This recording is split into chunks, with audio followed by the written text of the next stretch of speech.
Well, welcome to my kitchen. Welcome to my kitchen, Luca. Anyway, welcome. You're the first person here. I'm kind of guessing you might be from Italy. Walt Whitman, Leaves of Grass, written between 1855 and 1890. He writes Rom by Mr. Matthews. Madzup, hello. Welcome. Lovely to see you again. This is going to be a short reading of another bit of drum taps. Brim or Matthews, I probably got the pronunciation very badly. Welcome. Thanks ever so much for coming. I'm going to read another piece of Walt Whitman, and Tony. Right, okay. Tony, I'll try and remember that. Oh, Tom, hello, welcome back. Tom and I have been in touch with each other already today. And good morning. It's afternoon here, it's nearly 3:45, and I have to go in about, 7 or 8 minutes. So, Brommer, is that Wales by any chance? Is that Wales? Look, you're terribly welcome. I am going to reach across. Poetry peeps in the house. Yes, well, let me find the page. Here we are. There's a word in this poem that I always struggle with. Hello. If you've never been here before, if you've never been into my kitchen, you're terribly welcome. I'm going to read, and I won't be very good at noticing what you say while I read. The word that's, Walt Whitman is, by the way, the greatest, perhaps the greatest American poet. Probably had more influence on world poetry than any other American. He completely broke the rules. His poetry is quite different than what went before. Yes, look, Tom, I'll tell you all about that another day. That isn't a painting, that's a digital image. Do this every day at 3 or 4 your time, so we know. Actually, that's a great suggestion. I'm going to give serious thought to could I do it at a particular time. That is a very good suggestion. I will give serious thought to that. This would be a pretty good time for me. Right, here we go. I have to practice the word Paumanok. Right, Paumanok is a river. Right. And this is American Civil War, poetry about the American Civil War.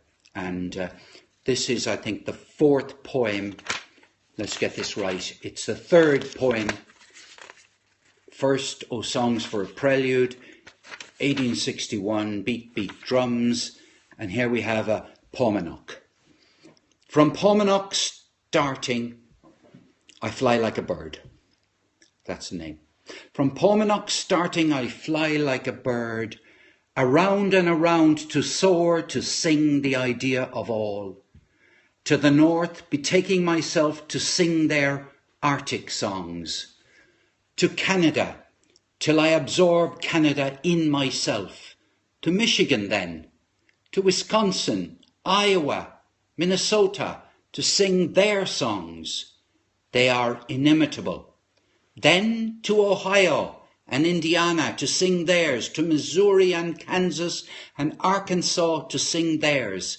To Tennessee and Kentucky, to the Carolinas and Georgia to sing theirs. To Texas, and so along up towards California. To Rome accepted everywhere. To sing first, to the tap of the war drum if need be.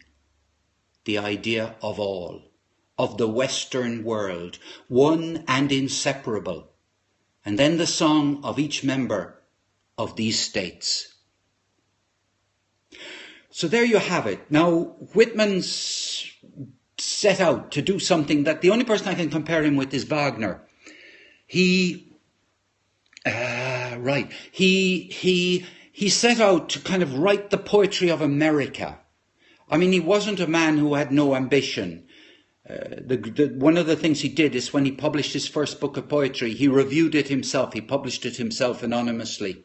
So he gave himself a good review, something nobody would think of doing right now. But the idea of the size of America, the hugeness of America and Canada, as you can see in this latest one, this great, great land and the songs of the land. Now, he does actually have, poems called I Sing the Electric, help me. Leaves of Grass starts. Oneself I sing, a simple separate person, yet utter the word democratic, the word en masse. So that's the beginning of the inscription, if you like, of Leaves of Grass. But that's it. Thank you so much for being with me. The inspiration for doing poetry came from the inspiration I got from seeing musicians, individuals, piano player, I can't remember his name, but he's well worth tuning into. Is he Walrus, I think? Walrus, I think I might have your name written down here. Somebody recommended him. Sean Walrus 1, I think. There's a lady, a young English lady who's can't be more than about 18, and she plays guitar, and then there are groups.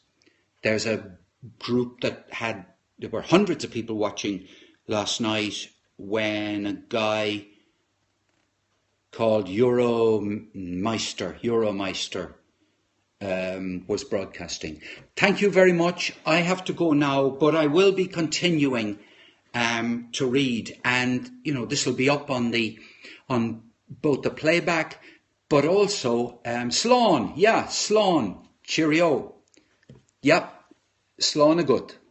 US is having a tough time. Well, yes, it is. Oh my goodness, yes.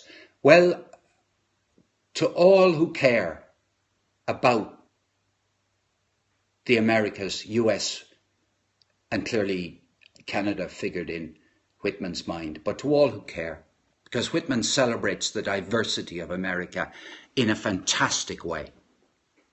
Okay, obviously you're dealing here with somebody who's enthusiastic about Whitman, but also about America. That's another story. Okay, till next time, I intend to read the whole of Drum Taps. Then eventually I'll read some of my own poetry.